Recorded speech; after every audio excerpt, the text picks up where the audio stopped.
Reading with your kids. Hola, ni hao, konnichiwa, assalamu alaikum, shalom, mahaba, moni muliwanji, namaste, jumbo, bienvenidos. Hi, my name is Jedley, and this is the Reading with Your Kids podcast. We are coming to you from the beautiful neighborhood of Reedville in the southwest corner of Boston, Massachusetts. We are so delighted and so very honored that you're joining us in our mission to help families grow closer through reading. Please be sure to subscribe to the show on the iHeartRadio app, on Spotify, Apple Podcasts, Amazon Music, Good Pods, Podcast Addict, wherever you find your podcast. And please be sure to tell all of your family and friends, your kids, teachers, and librarians and principals all about the show. Our guest today is Lindsay Gazicki. She is returning to the show to celebrate the Pirate Doctor.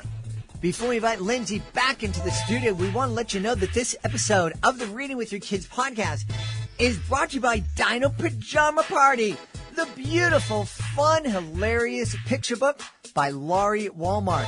Much like us, dinosaurs love to have fun. In Dino Pajama Party, dinosaurs from all around gather together to play instruments, dance, and sing before bedtime. But soon, like children, the dinosaurs grow tired and need their rest. This rhyming picture book is sure to have kids following the dinos' lead and get ready to go to sleep. The short, bouncy rhymes make each reading a celebration for dancers and dino lovers alike. The book is a welcome alternative to the umpteenth reading of the familiar dino titles. This bedtime, nap time, fun time, anytime picture book is destined to be a new family favorite. Get your copy today, Dino Pajama Party by Laurie Walmart. This episode of the Reading with Your Kids podcast is also brought to you by A is for Always, an adoption alphabet written by Linda Catherine Cutting. A is for Always, with your hand in mind. Adoption's a gift that will last for all time. With gentle rhymes and lovely illustrations, A is for Always celebrates the joy and love of adoption from A to Z. With B is for birth parents, Q for questions, and U for understanding, it frames challenging aspects of adoption in a way children can understand. Best of all, each page shows a different adoptive family of cuddly animals welcoming and cherishing a new child. This is the perfect book for any adoptive family. It's the perfect book for any family. It truly is a book filled with love. A is for Always, an adoption alphabet written by Linda Catherine Cutting and published by our friends at Familius Publishing. Join us right now from the great state of Michigan, where they can experience all 4 seasons in one day. It's like a magical place. Our guest is here to celebrate a brand new picture book. It's called The Pirate Doctor. It's part of her Hankaroo series. Please welcome back to the show, Lindsay Gizicki. Hey, Lindsay, how are you? Hey, Jed, I'm doing great. Thank you so much for having me again. I'm delighted to have you back on, and thank you for sharing that little bit of trivia about Michigan and the weather. That's really interesting. Tell us all about the Pirate Doctor, please. Sure. So in the Pirate Doctor, we have a young and brave, ambitious little girl who comes across a magical compass, and the magical compass leads her to mystical stones and gems which allow her to heal. And she becomes a doctor on the seas and heals all her pirate comrades. What a neat premise for a story. Yes, it was very much so inspired by my daughter. About 1.5 years ago, she asked me, or I asked her, what do you want to be when you grow up? Because I just would love her answer. You know, she's only 4 now, so you know the answer was going to be interesting. And she said she wanted to be a doctor. And I thought, that's great, Harper. You know, what kind of doctor do you want to be? Do you want to be a doctor for babies? Do you want to be, you know, a heart specialist? And she said, no, I want to be a doctor for pirates.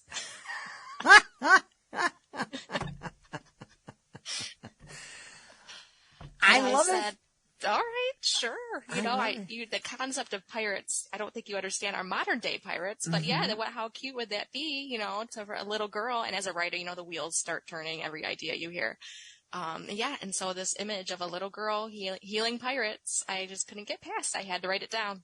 Well, everybody gets sick.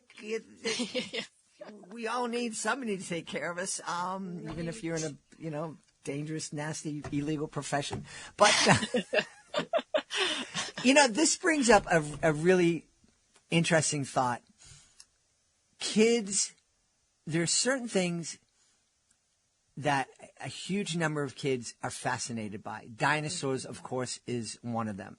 And pirates is another. I kind of get the dinosaur, because they're big and they existed, we're pretty sure, and they're huge and, but pirates, they kidnap and steal and rob, and even in the Disney-fied version of pirates, they're still not like really nice people. And my son was fascinated by pirates, and I just never got it.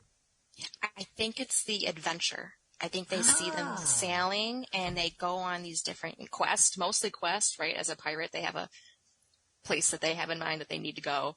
And I think it's the adventure. I think it's the thrill, too, because pirate stories are always exciting. There's never a dull moment. So I think that's what it is. And my daughter has always been, like you said, fascinated by pirates, and she loves robots and monster trucks. And another big reason I wanted to write this book is because she made a comment to me one day that she didn't know if she wanted to do pirates anymore because she thought they were for boys. And I said, well, why do you think that? And she said, because none of the pirate toys I have come in my favorite colors. They're not pink, they're not purple, they're not glittery. And, when she told me she wanted to be a doctor for pirates, all of a sudden I envisioned this little girl and, for little boys too who like pink and purple. And the Pirate Doctor book is all pastel colors, and it's very bright and cheerful. And that was my hope. I think there's other girls out there too that probably don't, see themselves in these pirate stories, but they're fascinated by them and they love them.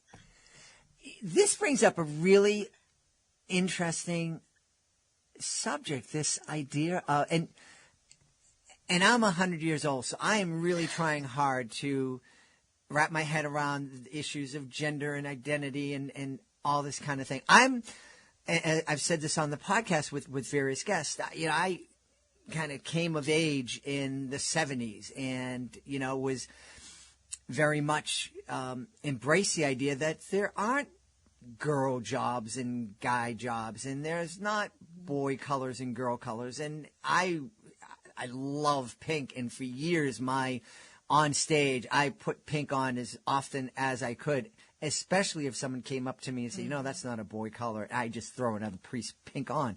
But this idea that there are certain things that girls should like and there are certain things that boys should like, it persists today. And that your 4-year-old daughter could come to you and articulate this, it baffles me. And so there's something going on that I'm not seeing. It's something that, because of whatever conditioning or whatnot, that I'm just kind of blind to. What do you think that is?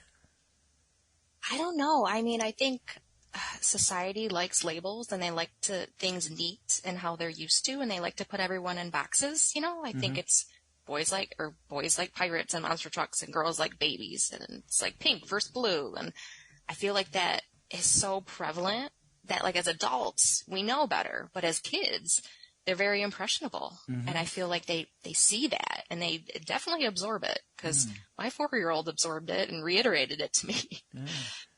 And when I was first going over the concept, and at first I was like, it's just a pirate story. She can't be a pirate when she gets older. So let's hope not. Let's hope not. I hope she chooses a different path.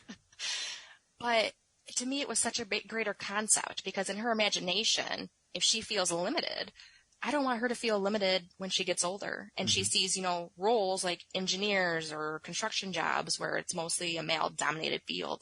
And she feels like, well, that's not for me because there's no girls. I want her to think outside the box, and I want her to just be who she is. So, like, there were so many more concepts that, to her it was like, well, toys don't come in pink, so I can't play with them, or I don't want them because they're not my favorite colors. But to me, it was such a broader concept than that made me, it was like a light bulb clicked when she said that. Yeah, it's my even at, as you're saying, at 4, she's already understanding or has this idea that girls like pink, and I'm a girl, and so I'm supposed to like pink, and I'm supposed to like glittery things. I'm wondering, do you think? It kind of brings up another question. Do you think your daughter honestly likes pink because she likes it, and she likes glitter because she likes it, or has she been conditioned somehow in her young life that she's a girl, so she's supposed to like glitter and pink? Right. No, that's a great question. I think she truly does love pink because she's got so many different sides to her, and she's such a princess girl. Like she loves pink and purple and glitter, and she loves wearing long princess dresses. But there's another side to her too, where she wants to, put on a pirate hat and have a sword and have an adventure. She wants both. And there really isn't a lot that combines those two concepts. It's usually one or the other. Yeah. But it's a good question, because I feel like, at least in our family, there's been some older members that have made comments that probably steer them to think that. So I have a younger son who's very heavily influenced by his older sister. He wants to do everything she does. He wants to wear everything she does, and he loves pink. It's his favorite color right now, which is fantastic. I love pink. Pink's a great color. It doesn't bother me. And there's been comments before from older members of our family, oh, but pink's for girls. So, I feel like they do pick up onto those things, and it's probably not just my family. They probably see it on TV shows or in their books, because there's not a lot of boys wearing pink in books, probably. And they do pick up onto it. So I think sometimes it is sort of an old idea that tries to get passed down through generations. Yeah, and I think it's just important of stepping in and saying, yeah, you're a boy, but boys wear pink. Pink can be a powerful color. Yeah. It stands for a lot that's powerful. So, yeah, I've tried to, teach my son that now too, is, yeah, you love baby dolls. It's great to teach you, because one day you might be a dad, and it's important to be great with babies. So there's nothing wrong with that. And yeah, sure, you have no hair, but I'll put a little clip in it, because your sister's got a clip, and you could be like your sister. And it's obvious he might not always feel that way, and that's fine, but he does now. Yeah. It's interesting. One of the things you said was you think, maybe this has come about because as human beings, we like to label things. We like to put things in boxes, and it kind of makes sense, because it's like we're meeting people, and we need to make kind of judgments very quick, and how we're going to respond to this person. We want to be polite. We don't want to offend them. So I'm looking at this person. I don't know anything about them except that it appears to be a woman with long hair. So I should treat this person this way. And maybe that was useful at one time. One of the other things that I've noticed is a lot of times we put ourselves in boxes because, so on one hand, like, don't put me in a box, don't label me, don't judge me. But on the other hand, we turn around and go, yeah, I'm a Democrat, I'm a Republican, I'm red team, red blue team, I'm wearing a rainbow to be an ally. So it's like, what do we want here? Do we, want to be chosen individuals? Do we want to be part of groups? Do we want to be in a group one day and an individual another day? I guess it's okay, but it's hard to navigate that when you're dealing with a person, and it's like, that's why it's hard for old men like me. I need young people like you to help me figure this stuff out. No, yeah, I understand, and it's a concept that we deal with throughout our lives, and there's been certain areas of my life where I've dealt with it too. On those little forms you have to fill out for different things, and it says, check this if you're white, and it lists a couple other ethnicities. And I'm Syrian, and I'm Native American, and I'm Sicilian, and I'm Scottish, and I'm French Canadian. And I've always wondered, does that make me white? And it's kind of that same concept. It's like, it's a box. Like, why can I choose none of the above? Because I don't feel like I fit any of the above. And it's just a concept I feel like that we all deal with, and we watch our kids deal with it in different ways too. Yeah. Well, I think one of the wonderful things that the Pirate Doctor does is it gives families a tool to start having those conversations. I'm imagining that if you're sitting down in a family like yours where there's a boy and a girl, where there might be an older person listening in, or maybe the grandparents are reading the story and they come across the girl pirate doctor, and imagine somebody saying, girls aren't supposed to be pirates. It would be a wonderful conversation starter. Like, well, what do you mean? And why? And why can't a girl be a pirate? And by the way, one of the most vicious, ruthless, successful pirates in the world was an Asian woman who was a pirate. And she was more powerful than Blackbeard. I love that. I wish I remembered her name. We covered it here on the podcast. But yes, the most feared, successful, by whatever metric that is, pirate was an Asian woman, and she ruled the South China Sea with this huge army of ships. Yeah, I'm going to have to Google that. Yes, absolutely. I love that. I'll have to show my daughter. Yeah. I don't think she wore, well, she might have worn pink, but I don't think there was a lot of glitter. Oh, that's okay. I'll take it. It's a win. It's a win in this house. Yeah. So I think those conversations are really important to have. Yeah, no, I absolutely agree. And that was another reason why I wrote The Pirate Doctor. I didn't just want a girl to be in the book or be the main character. I wanted her to be the heroine. I wanted, other little girls and even little boys who like pink and they want to see a little girl, be in the story.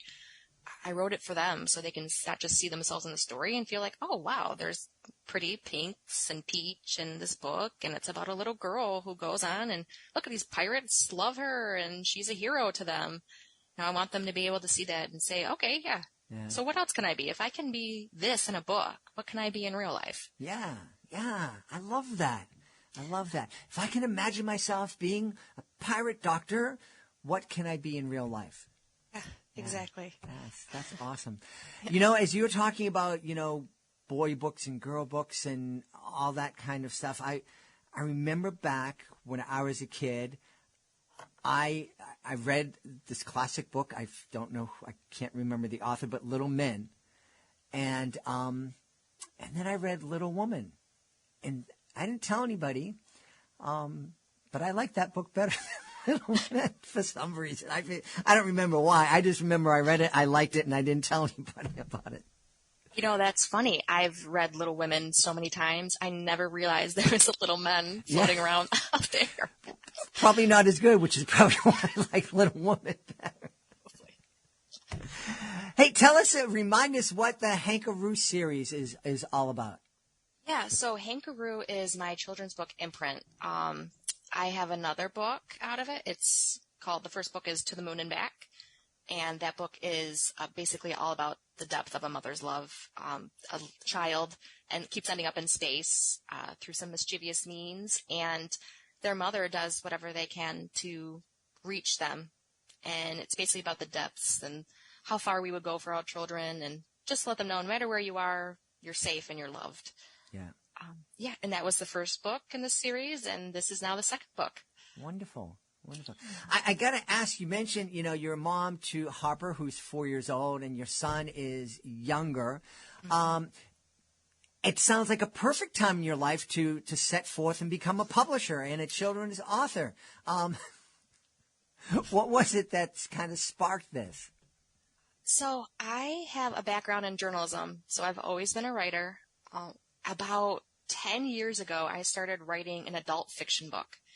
5 years ago, I finished it and put it aside and never did anything with it. And then I became a mom. And, your children, their imagination is amazing. And they kind of spark creativity in you. So I had already written a book, and I write for a living. But then they started giving me so many ideas, and I just would watch them play, and things they would say would spark ideas. And I just found myself writing children's books and bringing them to life, and it's been amazing. My kids get so excited every time I tell them, Mom wrote another one. We're going to do this again, guys. That's awesome. That's awesome. Hey, you mentioned that you're a journalist. Mm-hmm. And one of the things that we've talked about here on the podcast is helping our kids discern what information is reliable and what information you should probably, take with a grain of salt. And every time we ask this question, it's been with a journalist whose kids have grown. Mm-hmm. You are a mom with two very young kids, and in the not too distant future, they're going to have a little device in their pocket that is going to bring them a myriad of information. Right. That we couldn't even imagine this much information. Certainly when I was growing up with 3 channels and 2 newspapers, I never thought there'd come a day where I would have a little device that would give me access to newspapers all around the world, websites and podcasts and all, just bombarded with information. How are you going to help your kids know what sources of information they can trust and what they should kind of set aside? So I'll probably tell them the same thing I tell my 75-year-old father. Never stop questioning. Everything you read, take with a grain of salt. A lot of days, newspapers, you see their opinion. They're mm-hmm. opinionated, mm-hmm. which is new. That wasn't when I was in school for journalism. That was a big no-no. Mm-hmm. And these days, you can tell when you read an article, you can tell if they're Republican or Democrat. Mm-hmm. And they're very heavily influenced. And neither is wrong and neither is right. But you have to read every single side of it mm-hmm. and decide for yourself. Mm-hmm. I think would be my best advice for anyone out there, especially my children. Just because you see something online doesn't make it real. Right. Keep reading, keep questioning, and once you have all the information, then you go from there. Yeah. Yeah. Great advice. Yeah. Because there is so many sources of information. Mm-hmm. And we've talked about it here in the podcast. You can look at a story on one network and then turn the channel and look at the same story being covered on the other network, and you would swear they're talking about 2 different stories. Mm-hmm. I mean, it is literally that crazy. Or you'll turn on one channel and it's the headline news, and this is the most important thing in the world, and then you turn on another channel and there's no mention of it. So, mm-hmm. yeah, we definitely have to dig deeper than the headlines. Absolutely, yeah. It's polarizing. It's been very polarizing. It's gotten worse probably in the last few years. But, yeah, no, never stop questioning. There are some news outlets out there that play a little bit in the middle. Mm-hmm. But still, even then, I would just keep reading, keep researching, and figure it out for yourself. Maybe your children grew up and your daughter grew up to be a pirate doctor and your son grew up to be a pirate journalist and just do battle with all the misinformation or disinformation that's out there. Right. One could hope, Chad. Hey, Lindsay, remind everybody where they can go to find out more about the Pirate Doctor. Yes, well, you can visit us online or on social media. Online, our website is hankarooreadings.com, and on social media, we are at Hankaroo Readings. We've had a really fun time speaking. We covered a lot of stuff today. We usually do, yeah. It's been great. We've been talking to the author of The Pirate Doctor, Lindsay Gizicki. Hey, Lindsay, thanks for being back with us. Oh, thank you so much for having me again. Please be sure to join us for the next episode of the Reading with Your Kids podcast. Our guest will be Ray Hewitt. She is one of the driving forces behind the TeachBetter.com movement. She'll be here to talk to us about some very innovative solutions for education. That's the next episode of the Reading with Your Kids podcast. Hey, we would love it if you would follow us on social media, Facebook.com/readingwithyourkids. At Reading With Your Kids on Instagram, at Reading With Your Kids on TikTok.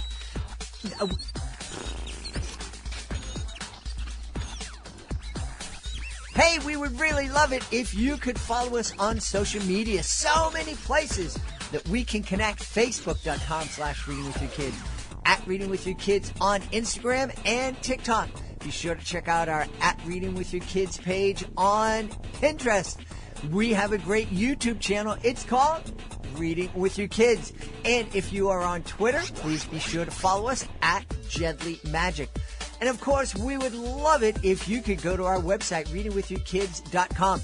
We're experimenting with some new looks, so if you could check it out, let us know what you think about those new looks. The way to let us know, use the contact button. That's up at the top of the page. Shoot us a message. Let us know what you think the new website looks like. Let us know what we're doing great here in the podcast. Let us know what we need to be doing better. And let us know who you would like to hear on a future episode of the Reading with Your Kids podcast. I want to thank the folks who made today's show so wonderful. Of course, I want to start by thanking our guest, Lindsay Gazicki. Please be sure to check out The Pirate Doctor. Also want to thank our sponsors, Linda Catherine Cutting. Please be sure to check out A is for Adoption. And Lori Walmark. She wants you, and we want you to check out Dino Pajama Party. I want to thank my team, Fatima Khan, Rory Grady, Nicole Belcastro. I want to thank my beautiful wife for all the support she gives me. Most of all, we all want to thank you.